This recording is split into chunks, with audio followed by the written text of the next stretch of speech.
Okay. So today is New Year's Eve.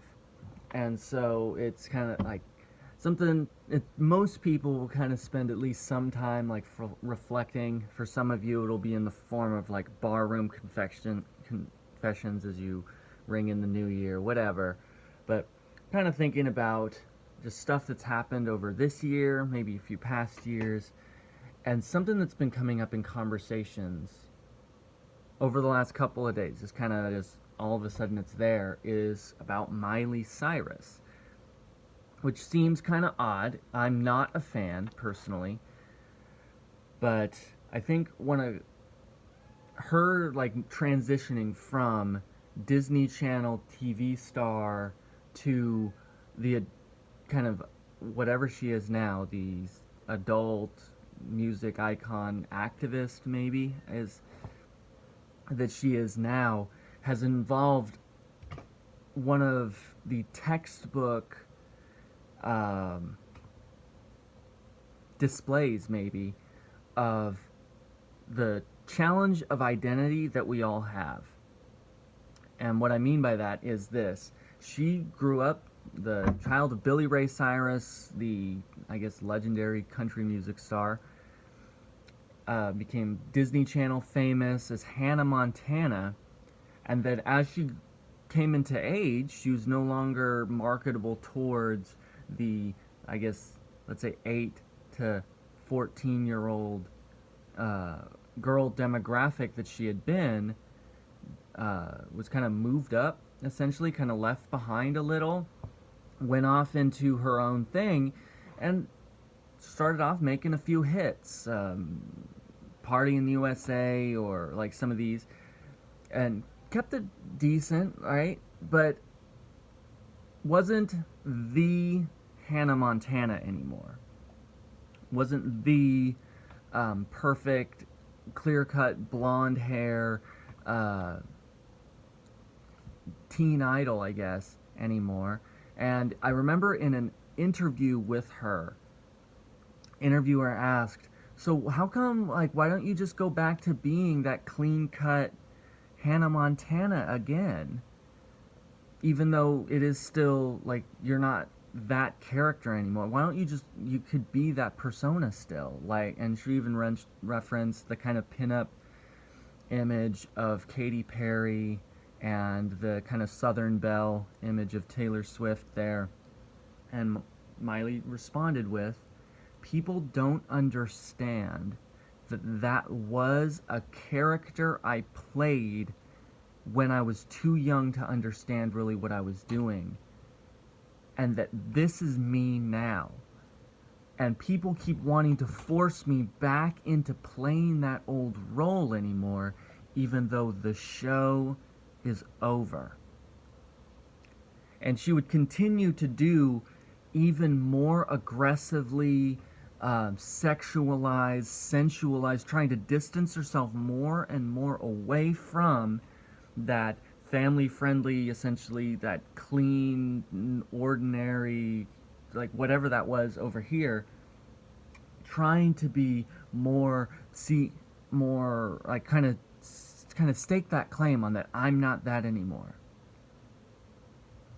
And then later there was another interview and said that, well, don't you realize how much people loved that character that you were playing? And she said, "People loved the character I was playing, but they don't care about me at all. And I want them to see and care about me more than they loved and cared about Hannah Montana." And I think in that instance that it's something that was kind of dismissed back then. It really didn't make a whole lot of headlines, really didn't make a whole lot of news or anything.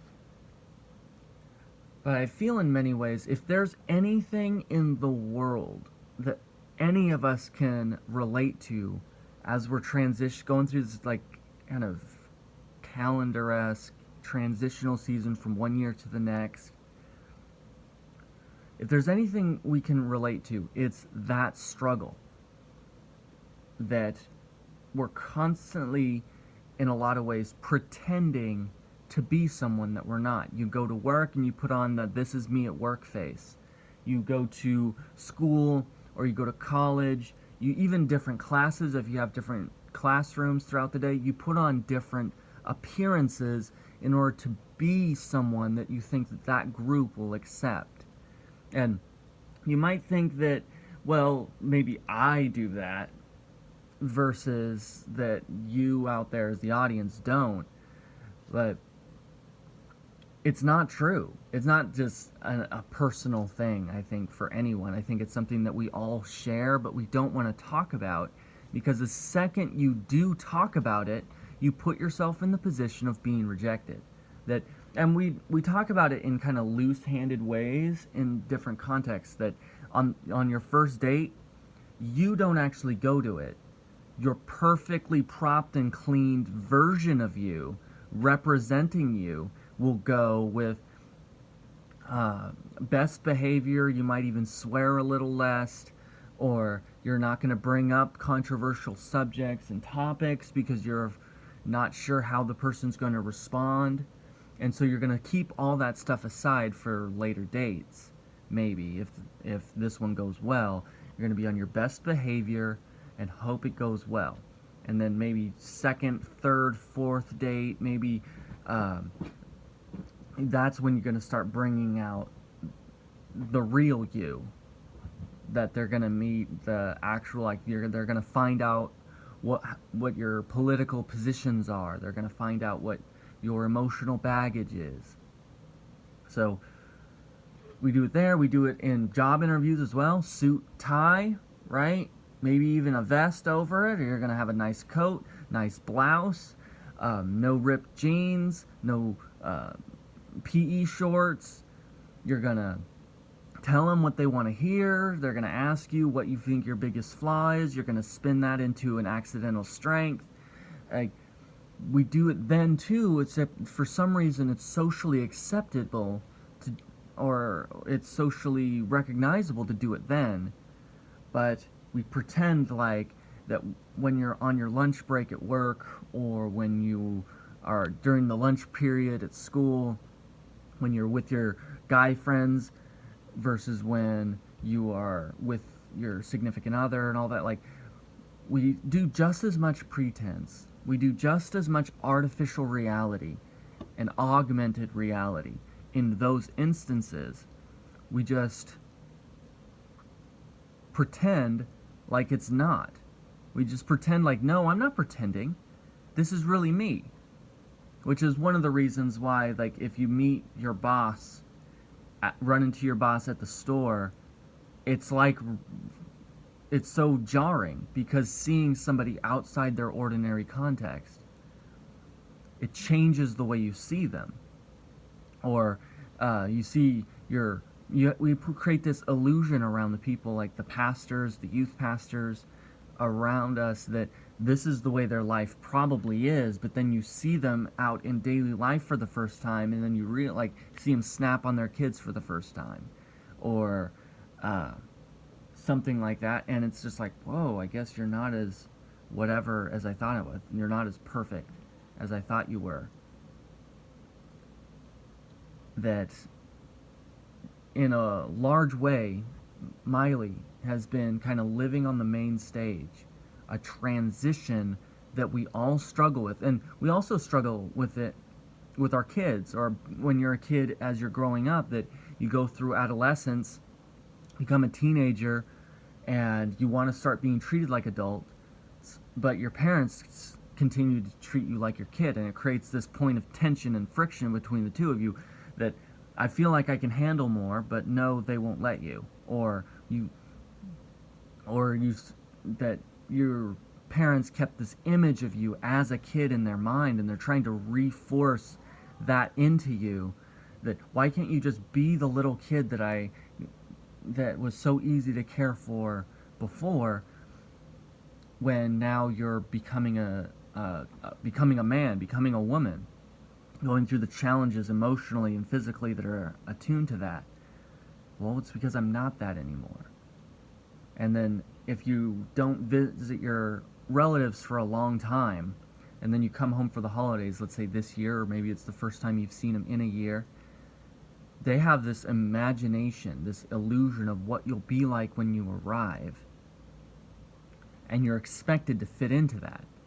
And that when, let's say, nope, now you've got a kid that you didn't have last year, or you have a girlfriend that you didn't have last year, now we have to change our plans and change our mentality to fit that new person into our lives now. And sometimes that's welcome. You bring a baby over for the holidays for the first time, going to be very welcome.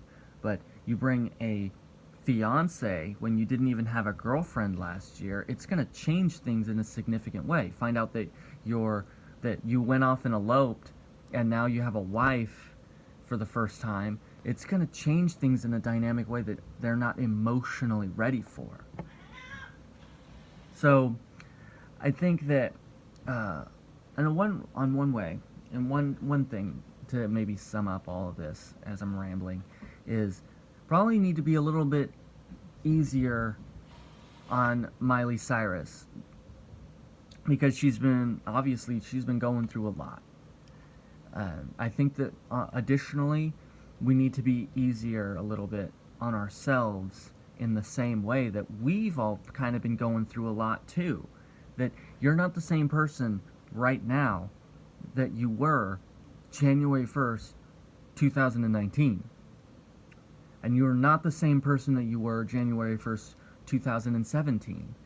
And you're not the same person that you will be at January 1st, 2021.